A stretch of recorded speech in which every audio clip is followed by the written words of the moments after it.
Kubrick nació en Nueva York en 1928 y murió en Harpenden, Reino Unido en 1999. Fue director de cine estadounidense, fotógrafo de la revista Look desde los 17 años de edad. Realizó su primer cortometraje en 1951 y su primer película en 1953.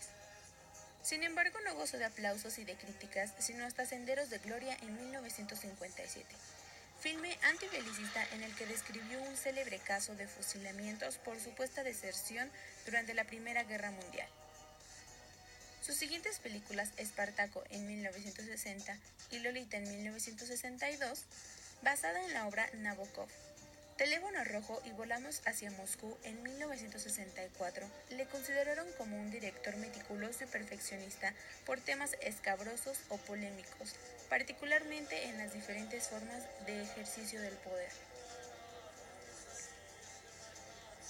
Cuando dio a conocer el film de 2001, Odisea en el espacio en 1968, basado en un relato del escritor Arthur Clarke y en el que el director dio su inigualable sentido estético en la historia, destacó en el film sus perfectos efectos especiales y el simbolismo. 3 años después, su filme más polémico fue censurado en varios países. La Naranja Mecánica en 1971. Sus siguientes obras, Barry Lyndon en 1975, El Resplandor en 1980, película de terror basada en la obra homónima de Stephen King, y La Chaqueta Metálica en 1987, en el que fue acusado de una excesiva frialdad.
En 1997 inició el rodaje de Eyes Wide Shut, pero poco antes de cuya finalización le sobrevino la muerte. El estilo de Kubrick no se puede normalizar en un solo concepto, pero se hablaría de la manera de representar su cine. Era una forma muy arriesgada y particular que daba lecciones novedosas para conocer y mirar el cine hasta su época. Una película es o debería ser como la música.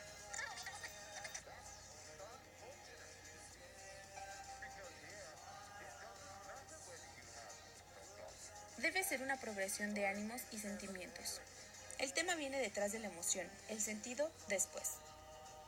La ciencia ficción de Stanley Kubrick puede tener tanto valor artístico como los dramas teatrales de alto vuelo de Ingmar Bergman o a las comedias de bajo presupuesto de Woody Allen, como las epopeyas colosales de W. Griffith o las adaptaciones de las obras de Shakespeare de Akira Kurosawa. Pero la excelencia en un área, en la fotografía por ejemplo, no implica que el filme como un todo tenga sumo valor artístico.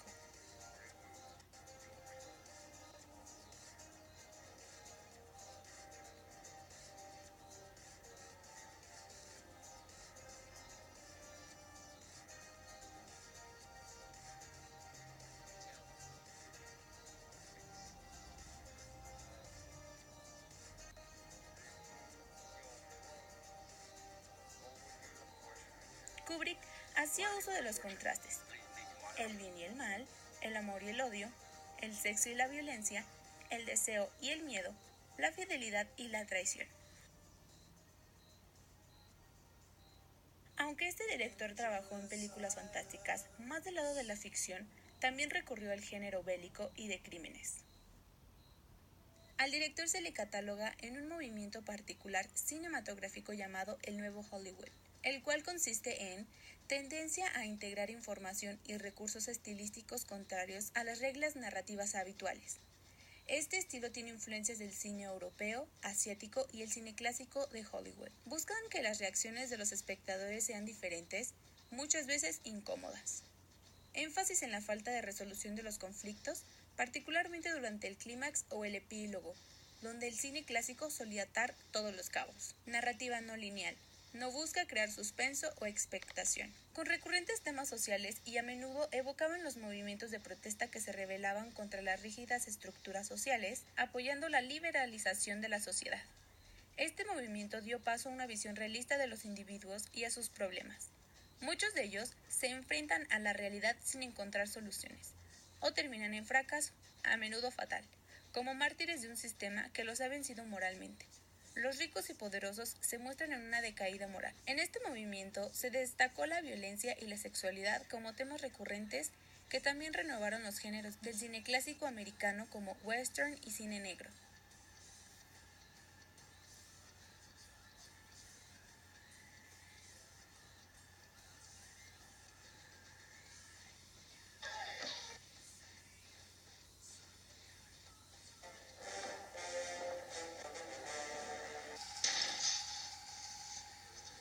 Kubrick fue uno de los pioneros a utilizar la técnica del Steadicam, un estabilizador de cámara que compensa los movimientos del camarógrafo para hacer tomas fijas en movimiento, mostrando imágenes más similares al punto de vista subjetivo del personaje. Esta técnica permitiría mostrar planos más reales en la persecución de los personajes, como en el caso del Resplandor.